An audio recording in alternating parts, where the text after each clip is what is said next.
Ya. Ya Rabbi bil Mustafa baligh maqasidana waghfir lana ma madha ya wasi'al karami. Ya Rabbi bil Mustafa baligh maqasidana waghfir lana ma madha ya wasi'al karami. Saraita min haramin laylan ila haramin kama saral badru fi dhimnina zulami. Ya Rabbi bil Mustafa baligh maqasidana waghfir lana ma madha ya wasi'al karami. Lahu fararatu habibullahi hujjatuhu masdarul fawqi wal irfani wal karami. Ya Rabbi bil Mustafa baligh maqasidana waghfir lana ma madha ya wasi'al karami. Ya Rabbi bil Mustafa baligh maqasidana waghfir lana ma madha ya wasi'al karami. Ya Rabbi bil Mustafa baligh maqasidana waghfir lana ma madha ya wasi'al karami. Allahumma salli wa sallim wa barik alaihi. Al-Fatihah kita kirimkan buat guru kita almarhum almarhumah Kiai Haji Abdullah Syafi'i, buat Ibunda Hajah Siti Romlah binti Haji Muhammad Zuini, buat mertua saya Ibu Hajah Asia Zainuddin, dan keluarga-keluarga kita yang telah meninggal dunia. Mudah-mudahan kuburnya bagi raudhah min riyadil jannah, diampuni, dirahmati oleh Allah Subhanahu wa taala, dan insya Allah semua kita mendapat keberkahan dari Allah Subhanahu wa taala. Ala hadhihi niyyah wa ala kulli niyatin sholihah wa ila hadratin nabi. Al-Fatihah. Alhamdulillahirabbil alamin arrahmanir rahim maliki yaumiddin iyyaka na'budu wa iyyaka nasta'in ihdinas siratal mustaqim siratal ladzina an'amta 'alaihim ghairil maghdubi 'alaihim waladdallin. Bapak Ibu, Fatihah lagi kita kirimkan untuk kita hadiahkan. Memang hari ini adalah hari istimewa karena hari terakhir sebelum kita menyambut bulan suci Ramadan. Ya, jadi hari istimewa.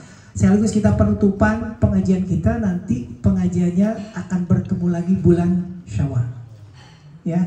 Jadi pas halal bil halal. Ya, mudah-mudahan insyaallah kita bisa jalanin puasa kita dengan baik.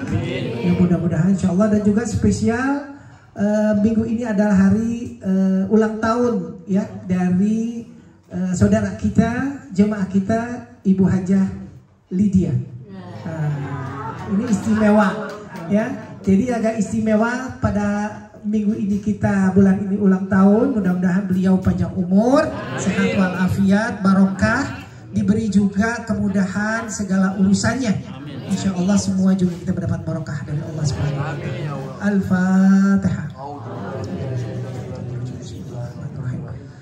Alhamdulillahirabbil alamin arrahmanir rahim maliki yaumiddin iyyaka na'budu wa iyyaka nasta'in ihdinas siratal mustaqim siratal ladzina an'amta 'alaihim ghairil maghdubi 'alaihim waladdallin. Bapak Ibu, sekarang kalau kita lihat di Hijriyah memang istimewa karena masuk ke dalam bulan Sya'ban, tanggal 1 bulan Sya'ban. Hari ini kita sudah lewatin bulan Rajab, peristiwa Isra dan Mi'raj tanggal 27 Rajab sudah kita lewati. Ada beberapa peristiwa yang sangat penting dari Isra dan Mi'raj. Karena banyak orang melaksanakan perayaan Isra dan Mi'raj, ya. Kenapa kita adakan ada peristiwa Isra dan Mi'raj? Karena kita mengambil hikmah yang paling terbesar dari peristiwa yang luar biasa yang dialami oleh baginda Nabi kita Muhammad SAW, yaitu amanah sholat 5 waktu. Itu istimewanya. Di dalam surat Isra Allah berfirman, Subhanalladzi asra bi abdihi lailan minal masjidil haram ilal masjidil aqsa. Itu adalah Isra. Jadi Masjidil Haram ke Masjidil Aqsa itu namanya Isra. Ya. Kemudian perjalanan Nabi kita Muhammad dari Al-Aqsa ke Sidratul Muntaha itu namanya Mi'raj. Jadi beda ya, Isra dan Mi'raj. Di dalam Al-Quran dikatakan Maha Suci Allah yang menjalankan hambanya tengah malam sekejap. Kalau kita lihat dari mana sih Masjidil Haram ke Masjidil Aqsa kan jauh, cuma sekejap doang. Gak pakai pesawat terbang. Kita pakai pesawat terbang berapa jam? 3 jam baru sampai.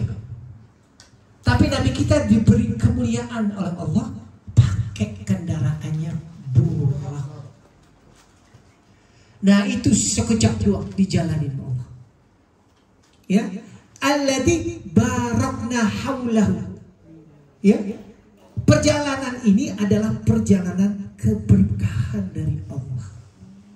Jadi Isra dan Mi'raj itu perjalanan keberkahan. Betapa nggak berkah?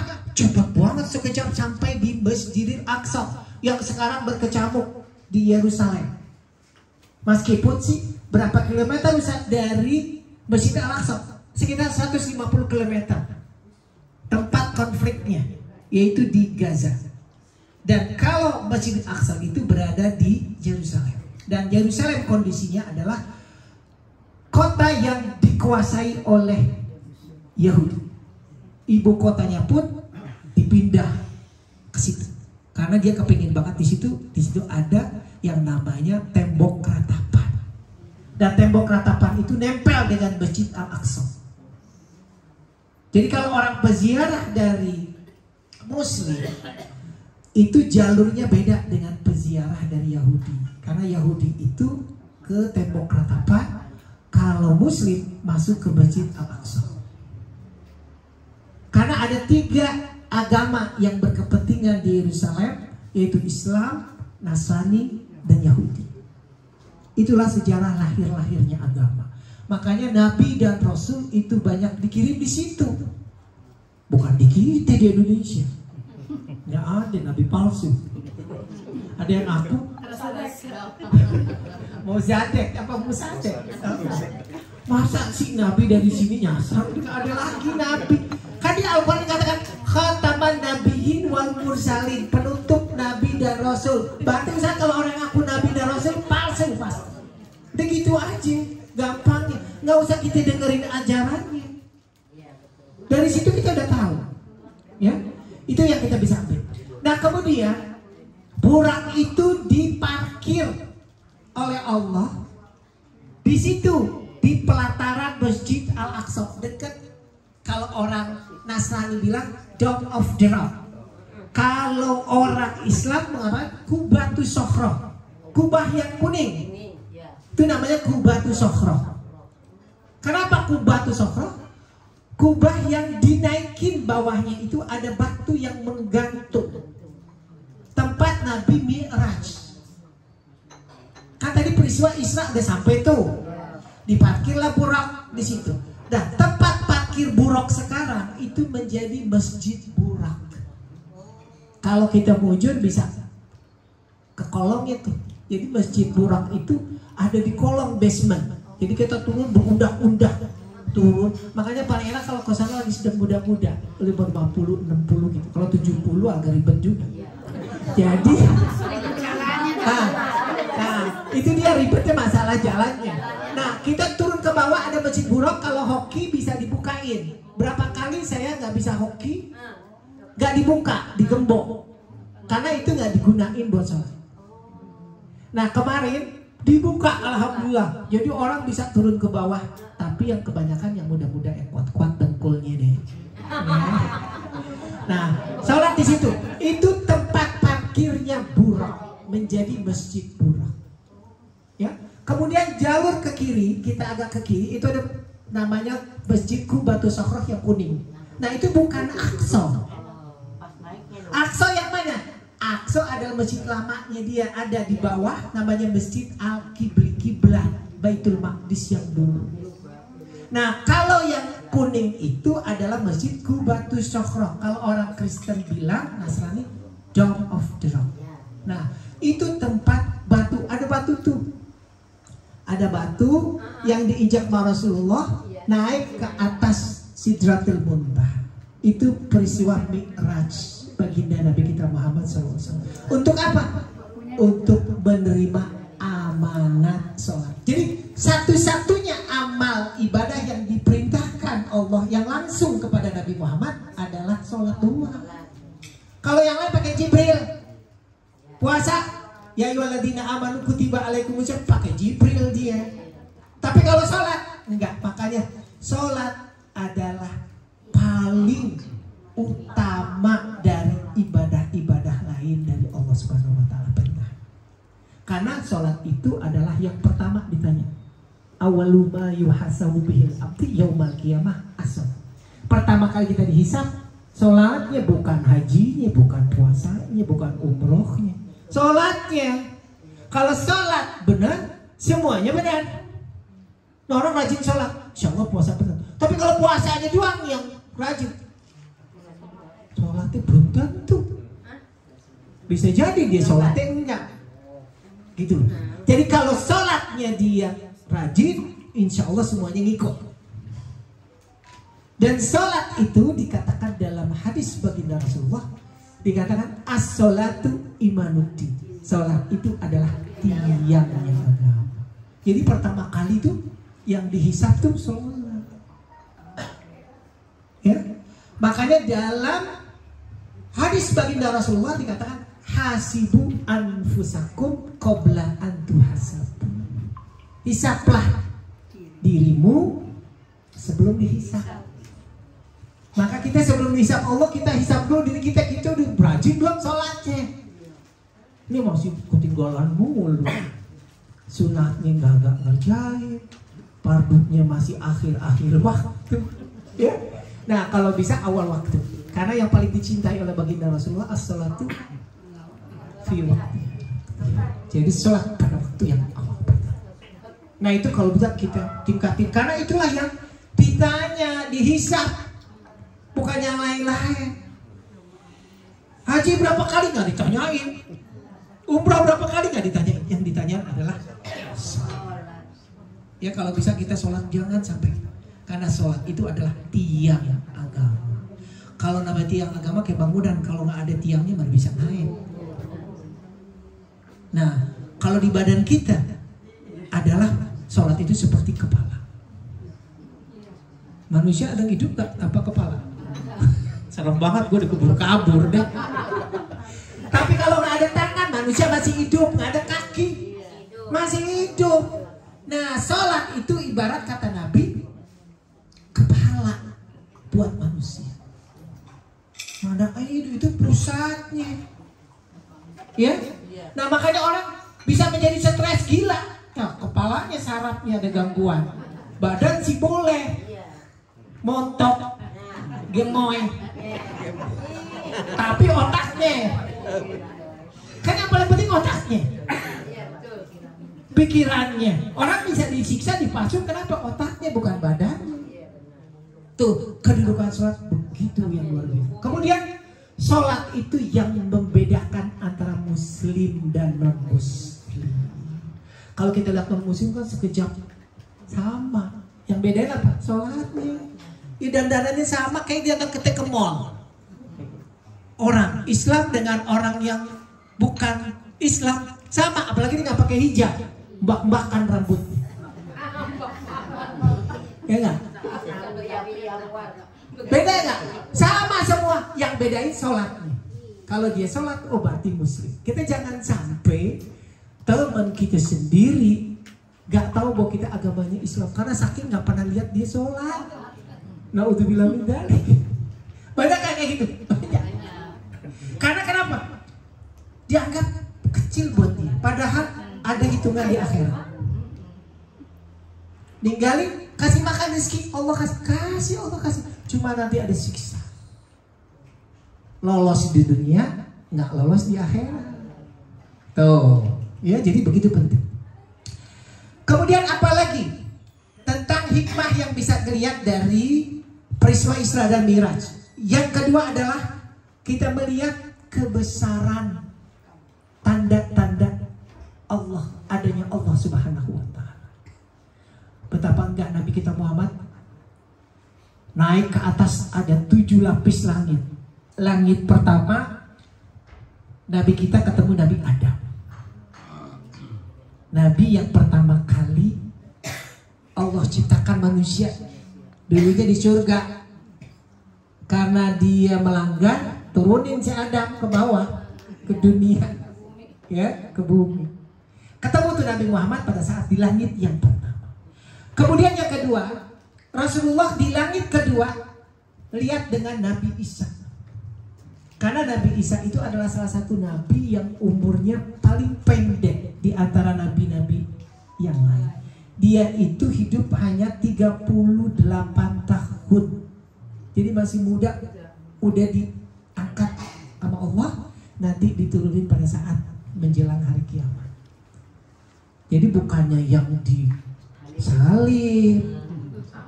Salib itu adalah bukan Nabi Isa. Oh, masa disalib. Ya. Nah, itu nanti cerita yang disampaikan oleh Al-Qur'anul Karim. Kemudian naik lagi Rasulullah ke langit ketiga, ketemu dengan Nabi Yusuf alaihissalam. Nabi yang ganteng tuh. Ya.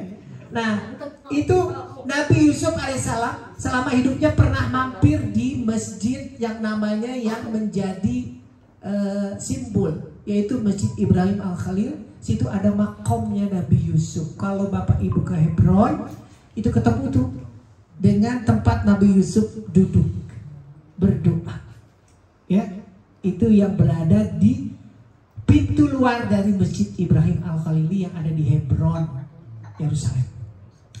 Kemudian di langit keempat, Rasulullah ketemu dengan Nabi Idris. Nabi Idris alaihissalam, Rasulullah bertemu di langit yang keempat. Kemudian naik lagi ke langit kelima. Nabi kita ketemu dengan Nabi Harun. Nabi Harun lah yang menasehati Nabi Musa. Jadi Harun itu kehidupannya barengan dengan Nabi Musa. Ketemu dia. Saya melewati, kalau kita melintas dari Sinai, perbatasan dengan Israel, kalau kita ke Kairo, kita akan mampir tempat peninggalannya Nabi Harun dan Nabi Soleh. Karena Nabi Harun itu pernah di situ, dan kita ngelihat Bukit Tursina, tempat Nabi Musa bercakap-cakap dengan Allah. Wa kallamallahu Musa taklima. Itu. Apa yang ditanya? Kerjaan apa? Itu yang ditanya. Kalimat yang Nabi Musa kepada Allah Subhanahu wa Ta'ala saat itu. Amalan apa yang disukai Allah? Katanya Nabi Musa, sholatkah? Sholat itu buat kamu pahalanya. Puasakah? Puasa itu buat kamu. Amalan apa? Sedekah. Itulah amalan yang paling disukai oleh Allah Subhanahu wa Ta'ala. Makanya kita mau sedekah. Punya apa nggak harus banyak-banyak, nggak harus hebat-hebat, seadanya diri kita aja. Yang penting ikhlas. Ustaz cuma punya tempe, ya udah tempe aja yang dibawain buat sedekah. Tempe berapa duit sih? Nggak harus yang mahal-mahal. Yang penting ikhlasnya. Karena itulah amalan yang pernah percakapan antara Nabi Musa dengan Allah Subhanahu wa Ta'ala. Itu paling disenengin adalah sedekah. Tapi memang benar, di dalam Al-Qur'anul Karim pun, kalau orang yang sudah wafat, apabila dia kepingin kembali, dibangunkan, dihidupkan, apa yang mau dikerjain? Sedekah. Bukan di sholatnya, bukan puasanya, bukan hajinya, bukan umrohnya, tapi sedekahnya. Maka ibu bapak, adapun situasi bagaimanapun, ikut aja sedekah. Karena itu yang akan menerangi kita di alam kubur, meringankan siksa kubur. Malaikat munkar wa nakir nanyanya juga nggak banyak. Kubur kita juga luas, nggak sempit. Kenapa? Itu tanda orang banyak sedekah. Sedekah nggak harus hebat-hebat, semampu kita aja. Kita yang penting ikut. Karena banyak saya baca segala referensi yang ada itu kalimat-kalimat Nabi kita Muhammad dan Nabi-Nabi terdahulu itu mengajarkan begitu banyak luar biasa pahala sedekah. Jadi ibu bapak sedekah mana aja boleh. Ya, apa yang kita punya, nggak harus yang hebat-hebat. Ya, itu yang bisa kita ambil. Kemudian ke langit yang ke-6, Nabi kita Muhammad SAW ketemu dengan Nabi Musa alaihissalam.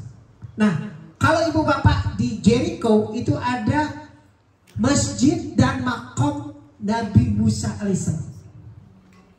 Karena Nabi Musa pernah singgah di situ. Ya, jadi ini makom ya, bukannya makam. Makom. Kalau makam jasad. Kalau makom itu pernah duduk, berdoa, singgah, mampir, ngendon. Kalau orang Betawi bilang ngendon. Nah, itu namanya makom. Ya. Nah, Nabi Musa pernah ketemu Rasulullah di langit yang ke-6.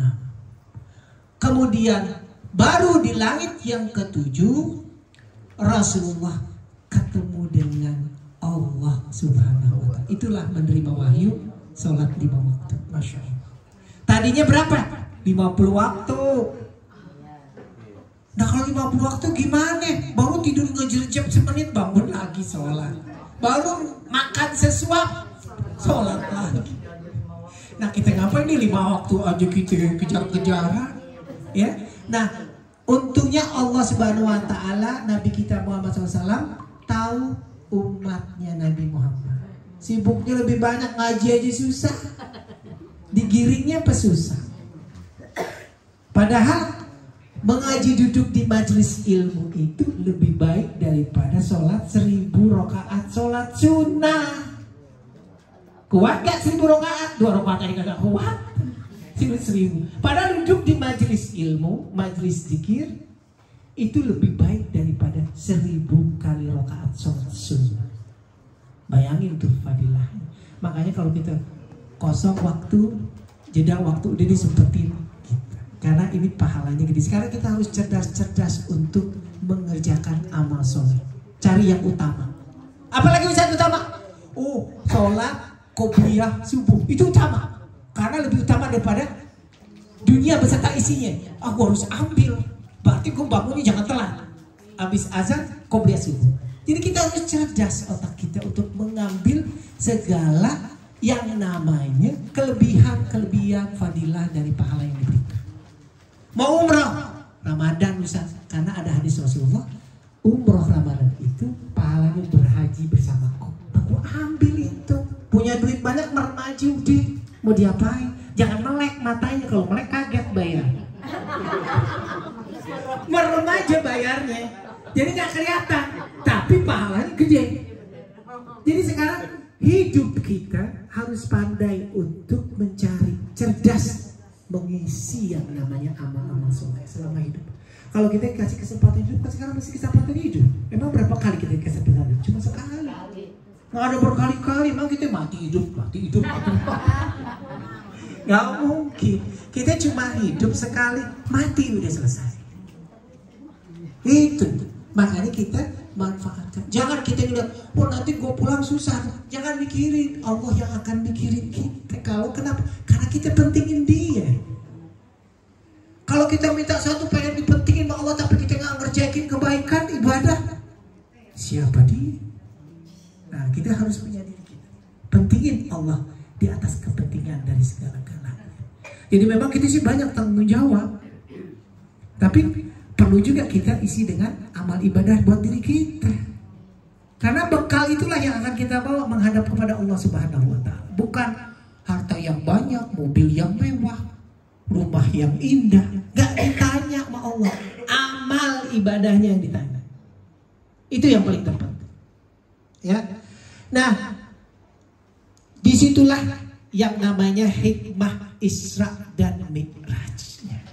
Kemudian Bapak Ibu sekalian, ada beberapa peristiwa dari Isra Mi'raj yang dilihat oleh baginda Rasulullah dalam perjalanannya di langit pertama, kedua, ketiga, keempat sampai ketujuh. Yang pertama, Rasulullah melihat jin Ifrit bawa obor.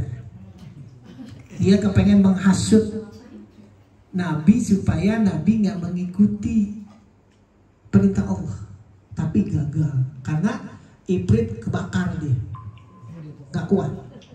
Ya. Kemudian yang kedua, Nabi kita melintasi sebuah kelompok orang yang bercocok tanam. Kemudian manen hasilnya.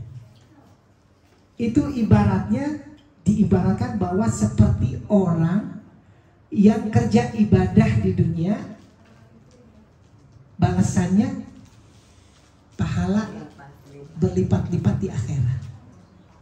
Makanya dalam hadis baginda Rasulullah mengatakan, ad-dunya mazra'atul akhirah. Dunia itu ada tempat bercocok tanam. Padanya kapan? Di akhirat nanti. Jadi kita jangan putus asa. Ustaz, ya Allah, saya sholat terus gak pernah putus, tapi gak pernah dibalas. Rezeki saya susah juga, terus-terusan susah. Jangan dipikirin. Mungkin Allah menyimpan, gak ngasih pada saat itu. Karena namanya rezeki itu bisa Allah kasihkan pada saat seketika, bisa juga Allah simpan, nanti dikasihnya di akhirat. Jadi kita apa yang kita kerjakan gak akan sia-sia, karena kita bernilai ibadah. Ya, jadi itu ada contoh Rasulullah. Kemudian berikutnya lagi Rasulullah melihat manusia yang menghantam kepalanya dengan palu. Kemudian berdarah-darah, hancur, hidup lagi, sempurna lagi. Dia ambil lagi palu, diketok lagi kepalanya. Dan dia bertanya sama malaikat Jibril, ada apa itu orang manusia seperti itu? Itu adalah manusia yang meninggalkan sholat. Na'udzubillah min. Jadi itu yang luar biasa. Makanya ada lagu, ya, saya ingat tuh, yang lagu dilantunkan oleh Jeffrey Al-Bukhari, si ingat, yang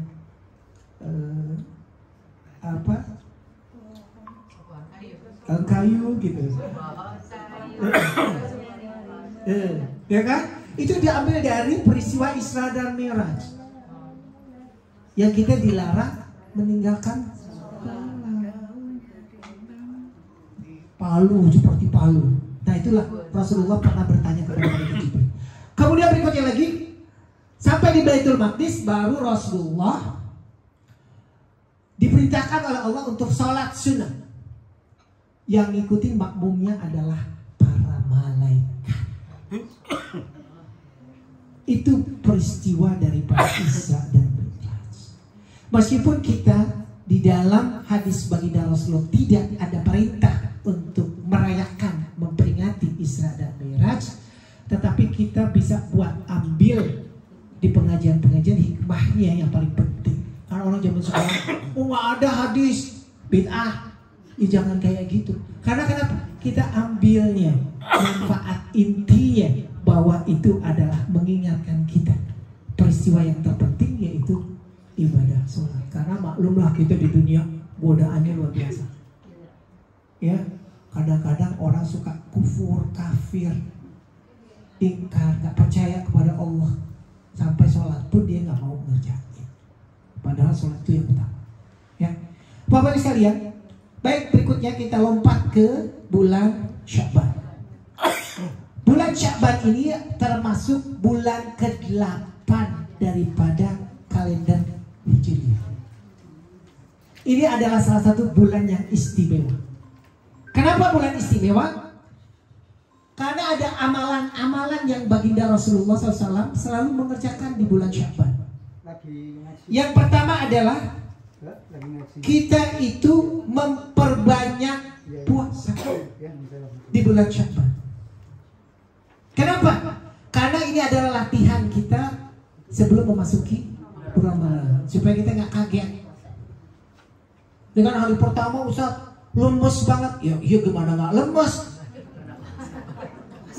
Nggak pernah puasa sunnah, kelenger aja, meluncur aja, goel aja.